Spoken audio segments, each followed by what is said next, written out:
Hello and Happy New Year, everyone. I'm your host, Joe Miranda. Today's episode is Still Watching Over Me. I hope you all are doing well. You're rejuvenated and looking forward to a prosperous 2026. Now, before we get started, I just want to say that I'm a flawed man and I'm a sinner. I give God all the glory.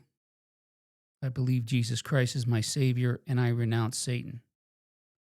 But I never, under any circumstance, underestimate Satan's ability to blind minds, eyes, ears, and hearts here on earth. In the last episode, Can't You See My Aura? I shared events that occurred in early 2013 after a house cleansing. In particular, when I sought refuge in the chapel at the National Center of Padre Pio after falling ill from what I knew was not an innocent embrace. Through the glory of God, Jesus Christ, and the vested powers of Padre Pio, I made a full recovery. For those of you who have never heard of Padre Pio, he is indeed a fascinating study. And next to the Pope, he's probably the most popular religious figure in Italy.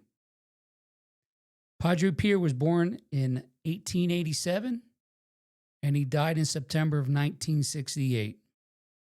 Now, he's probably best known for the stigmata that he has in his hands, his feet, and his side of the crucifixion of Jesus Christ. But he's also renowned for his remarkable healing powers through prayer, the ability to read souls, and his spiritual battle against demons. He was beatified in 1999 and granted sainthood in 2002 by the Catholic Church. In 1995, his healing exploits were even featured on an episode of Unsolved Mysteries. One of those examples was a young girl from Bartow, Pennsylvania, named Vera Marie Calandra. You'll see a link to that episode in the description. Vera was born in 1966 with kidney and urinary tract defects. And at the age of 2, she had to have her bladder removed. After that surgery, doctors told her parents to prepare for her imminent death. You can imagine how devastating news like that had to have been for them. Now, to make a long story short, after a series of amazing paranormal events, and just 22 days before his death, the mother and daughter traveled to Italy to meet with Padre Pio. And eventually, they were given a private audience with him. That's very rare, folks, just so you know. Now, he laid hands on their heads and blessed them both. 2 weeks later, after returning back to the U.S., at a scheduled hospital visit, doctors discovered in an x-ray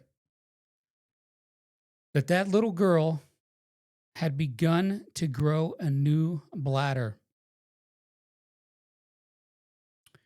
I'm very happy to report that Vera went on to make a full recovery and is alive and well today. In 1971, as an homage to Padre Pio, the family built the National Center for Padre Pio. Put it in Bartow, Pennsylvania. The very center I sought refuge in early 2013.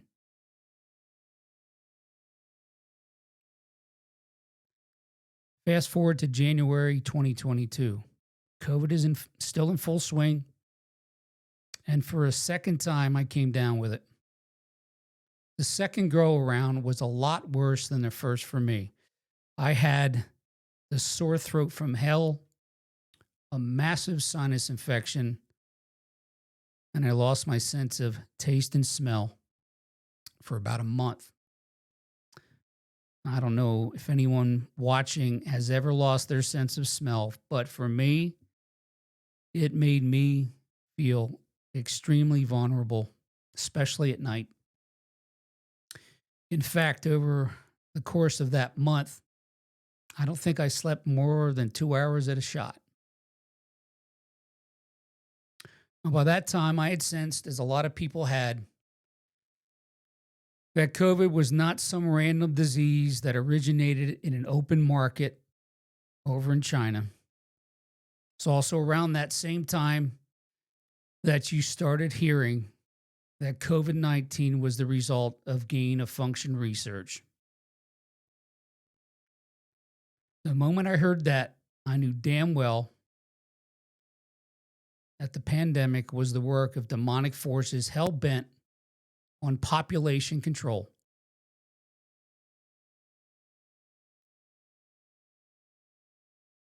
I believe moral cause and effect also explains the extreme lethality of both the disease and the vaccines that they put out.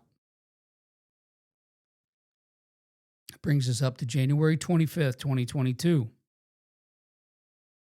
Sensing that my COVID recovery was a spiritual battle as well as a physical one, I made makeshift crosses out of zip ties, or I should say twist ties, and placed them all throughout my condominium.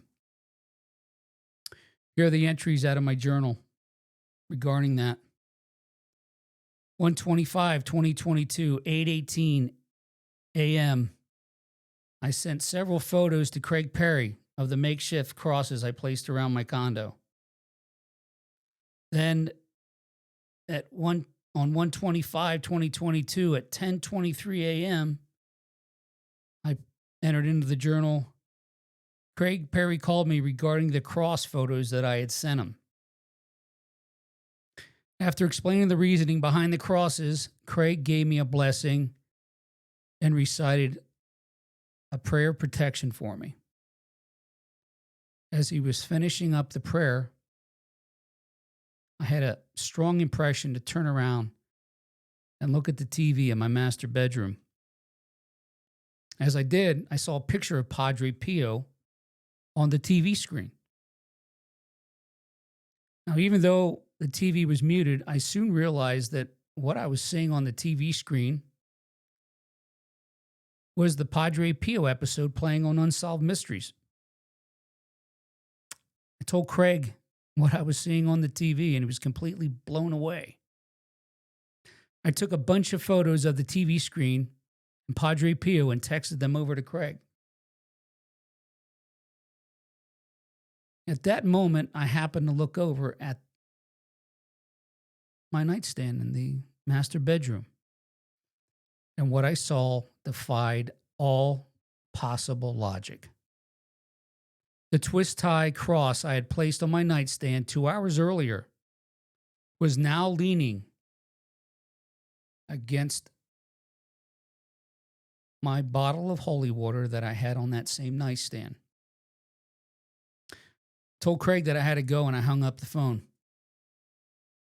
I took a short video of the cross leaning up against the bottle, and I quickly called Craig back, told him about the cross. I also texted him a photo of that cross leaning against the holy water bottle.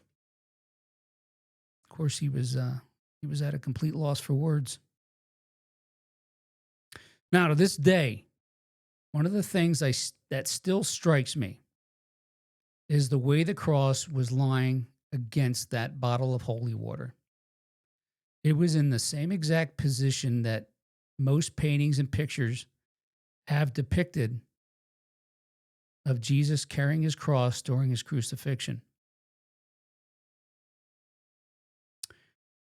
Now, before I sign off, I want to share an epilogue regarding this event. On the morning of March 5th, 2022, that very cross disappeared off of my nightstand. I found it later that evening behind the garbage can in my kitchen. Oddly enough, it was leaning up against the kitchen cabinet behind the garbage can, the same way that it was originally leaning up against a bottle of holy water on my bedroom nightstand. To add to that, the same day I received a text from an individual that I had a falling out with several months earlier. I also had a hand towel catch fire, and I scorched a brand new pair of sweatpants